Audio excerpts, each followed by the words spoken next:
প্ৰিয় বন্ধুসকল আপোনালোকৰ বাবে এটা অতিকৈ সুখৰ খবৰ 2024 চনত পোষ্ট অফিচত যদি আপুনি কিছু টকা লামসাম মাত্ৰ 5 বছৰ বাবে এফডি এটা পাৰচেজ কৰে তেনেহলে 100% গ্যাৰান্টিৰে হৈতে 7.5% ৰিটাৰ্ণ লাভ কৰিব উইথ ইন্টাৰেষ্ট তেনেহলে প্ৰিয় বন্ধুসকল আমি এই ভিডিওটোৰ জৰিয়তে জানিম পোষ্ট অফিচৰ 2024 চনৰ ফিক্সড ডিপোজিট স্কিমৰ বিষয়ে যত আপুনি 1 লাখ 2 লাখ 3 লাখ 4 লাখ 10 লাখ 20 লাখ 30 লাখ যিমানে ইনভেস্ট কৰে তেনেহলে 1 বছৰ 2 বছৰ 3 বছৰ আৰু 5 বছৰৰ পিছত আপুনি কিমান ইন্টাৰেষ্ট লাভ কৰিব লগতে 2024 চনত পোষ্ট অফিচত লাগু হোৱা নতুন ৰুলৰ বিষয়ে জানিম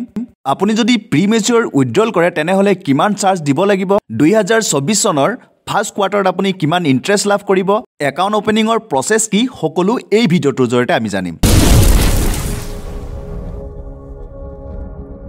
প্ৰিয় বন্ধুসকল আপোনালোকৰ এফডি ইনভেষ্টমেন্টৰ পৰা এটা যদি ভাল ইনকাম লাভ কৰিব বিচাৰিছে তেনেহলে বৰ্তমান সময়ত পোষ্ট অফিসে হৈছে আটাইতকৈ বেষ্ট অপচন কাৰণ পোষ্ট অফিস হৈছে ভাৰতৰ এটা বিশ্বাসযোগ্য অনুষ্ঠান হেহে পোষ্ট অফিসত যদি আপুনি টকা ইনভেস্ট কৰে আপোনাৰ টকাখিনি সেফ আৰু সিকিউৰ থাকে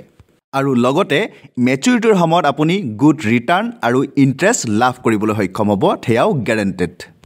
তেনেহলে প্ৰিয় বন্ধুসকল এতিয়া জানো হওক পোষ্ট অফিসত এফডি একাউন্ট খোলাৰ প্ৰসেস কি প্ৰথমতে জানো হওক পোষ্ট অফিসত কোন সকলোকে এফডি একাউন্ট খুলিব পাৰিব এক নম্বৰতে হৈছে ভাৰতীয় নাগৰিক যাৰ 10 বছৰতকৈ বেছি হৈছে তেখেতে নিজাকৈ এফডি একাউন্ট খুলিব পাৰিব নম্বৰ 2 যিসকল মাইনৰ যাৰ বয়স 10 বছৰতকৈ কম তেখেতসকলৰ মাক দেউতাকেহে তেখেতসকলৰ একাউন্ট খুলি দিব পাৰিব আৰু ৰান কৰিব পাৰিব নম্বৰ 3 কোনো ব্যক্তিয়ে যদি জয়েন্ট একাউন্ট খুলিব বিচাৰে তেনেহলে ম্যাক্সিমাম 3 জন এডাল্টেহে এই জয়েন্ট একাউন্ট খুলিব পাৰিব নম্বৰ 4 কোনো আনসাউন্ড মাইন্ডৰ ব্যক্তিয়ে যদি এই একাউন্ট খুলিব বিচাৰে তেনেহলে তেখেতসকলৰ বিহাফত মাক দেউতাকে এই একাউন্ট খুলিব পাৰিব প্ৰিয় বন্ধুসকল আপোনালোকে আৰু এটা কথা মনত ৰাখিব কোনো ব্যক্তিয়ে যদি এটা একাউন্টত কৰি বেছি একাউন্ট খুলিব বিচাৰে তথাপিও তেখেতসকলে এটাত কৰি বেছিও একাউন্ট খুলিব পাৰিব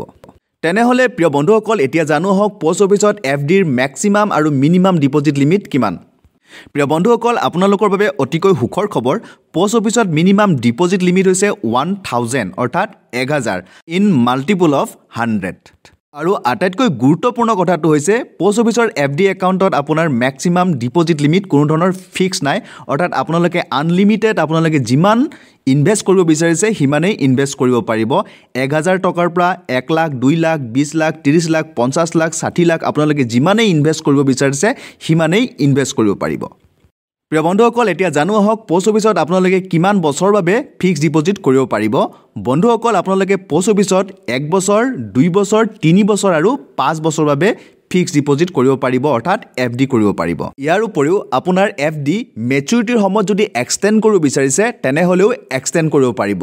যদি আপোনালোকে 1 বছৰৰ কাৰণে এফডি কৰিছিল হেতু যদি এক্সটেন্ড কৰিব বিচাৰিছে তেনেহলে 6 মাহৰ কাৰণে এক্সটেন্ড কৰিব পাৰিব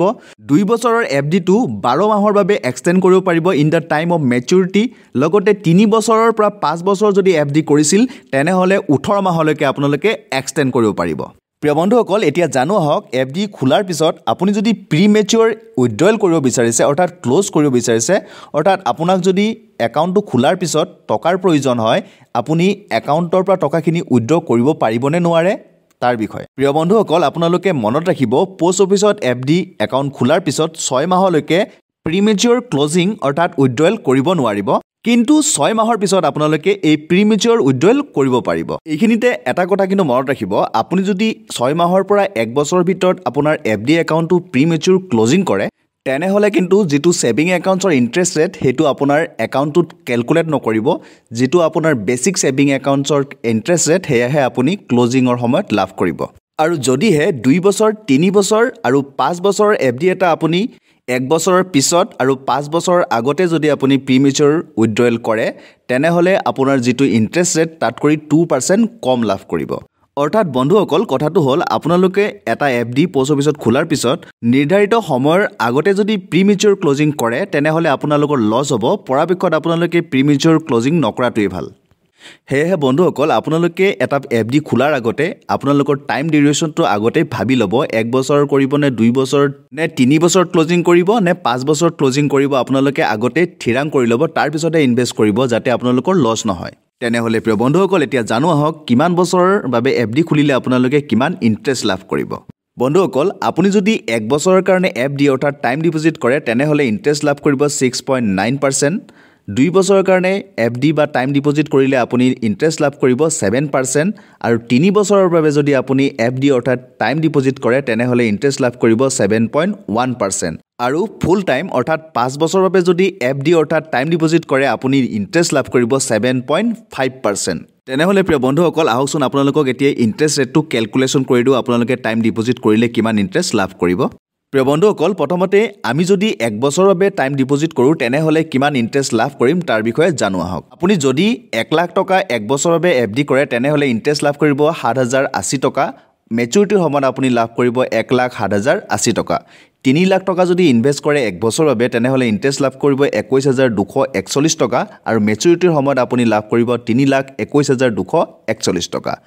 5 লাখ টকা যদি আপুনি 1 বছৰৰ কাৰণে FD কৰে তেনেহলে ইন্টাৰেষ্ট লাভ কৰিব 35,402 টকা আৰু মেচুৰিটিৰ সময়ত আপুনি লাভ কৰিব 5,35,402 টকা। লগতে 10,000 টকাৰ যদি আপুনি এটা FD কৰে 1 বছৰৰ বাবে তেনেহলে আপুনি ইন্টাৰেষ্ট লাভ কৰিব 70,805 টকা অৰ্থাৎ মেচুৰিটিৰ সময়ত আপুনি লাভ কৰিব 10,70,805 টকা। আৰু আপুনি যদি ভাবে 15 লাখ টকা এটা 1 বছৰৰ কাৰণে FD কৰিব তেনেহলে আপুনি ইন্টাৰেষ্ট লাভ কৰিব 1,06,208 টকা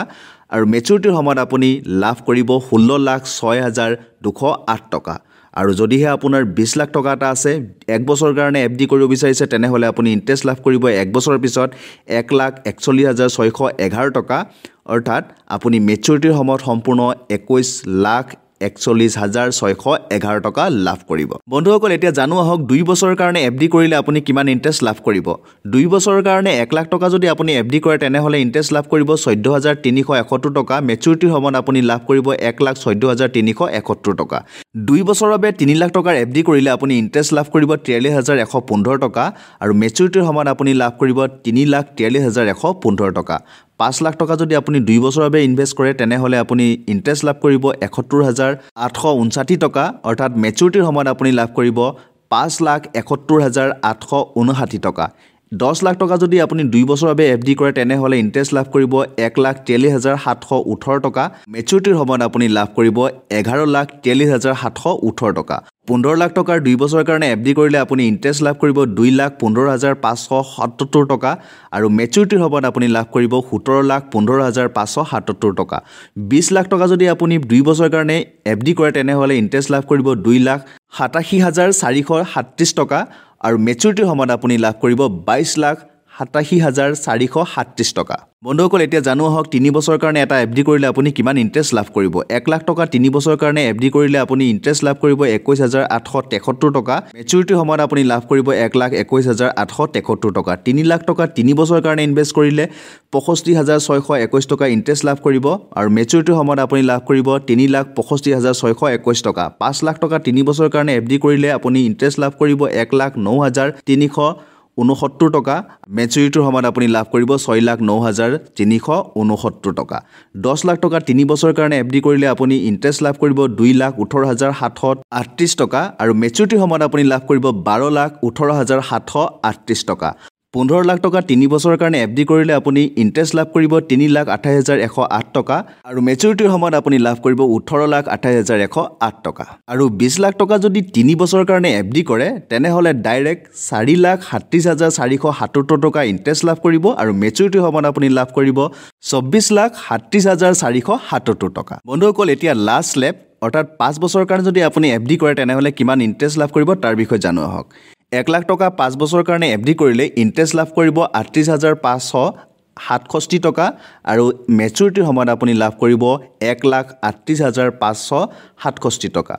3 লাখ টকা 5 বছৰৰ কাৰণে FD কৰিলে ইন্টাৰেষ্ট লাভ কৰিব 1,15,703 টকা আৰু মেচুৰিটিৰ সময়ত আপুনি লাভ কৰিব 4,15,703 টকা। আৰু যদিহে 5 লাখ টকা 5 বছৰৰ কাৰণে FD কৰে তেনেহলে ইন্টাৰেষ্ট লাভ কৰিব 1,92,839 টকা আৰু মেচুৰিটিৰ সময়ত আপুনি লাভ কৰিব 6,92,839 টকা। 10 লাখ টকা 5 বছৰৰ কাৰণে FD কৰিলে ইন্টাৰেষ্ট লাভ কৰিব 3,85,378 টকা আৰু মেচুৰিটিৰ সময়ত আপুনি লাভ কৰিব 13,85,378 টকা। 15 লাখ টকা 5 বছৰৰ কাৰণে ইনভেষ্ট কৰিলে আপুনি ডাইৰেক্ট ইন্টাৰেষ্ট লাভ কৰিব 5,78,570 টকা আৰু মেচুৰিটি সময়ত আপুনি লাভ কৰিব 20,78,570 টকা 20 লাখ টকা 5 বছৰৰ বাবে যদি আপুনি ইনভেষ্ট কৰে তেনেহলে ইন্টাৰেষ্ট লাভ কৰিব 7,71,356 টকা আৰু মেচুৰিটিৰ সময়ত আপুনি লাভ কৰিব 27,71,356 টকা প্ৰিয় বন্ধুসকল এই ভিডিঅ'টোৰ জৰিয়তে মই আপোনালোকক পোষ্ট অফিচৰ ফিক্সড ডিপোজিট অৰ্থাৎ টাইম ডিপোজিটৰ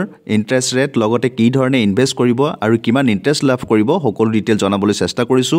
আশা কৰিছো আপোনালোকে ভিডিঅ'টো ভাল পাইছে যদি ভিডিঅ'টো ভাল পাইছে তেনে লাইক শেয়াৰ আৰু কমেন্ট কৰি দিব লগতে আপোনাৰ বন্ধু বান্ধৱীক ভিডিঅ'টো শেয়াৰ কৰি দিবলৈ একেবাৰে নাপাহৰিব আৰু যদিহে প্ৰথমবাৰৰ বাবে মোৰ চেনেলটোত আপুনি ভিডিঅ' চাই আছে তেনেহলে চেনেলটো সাবস্ক্ৰাইব কৰি দিব আৰু ওচৰত থকা বেল আইকনটো টিপি নটিফিকেশন অন কৰি ল'ব পুনৰ অন্য এটা ভিডিঅ'ত আপোনালোকক সকলোকে লগ পোৱাৰ প্ৰতিশ্ৰুতিৰে আজিলৈ বিদায় মাগিছো ধন্যবাদ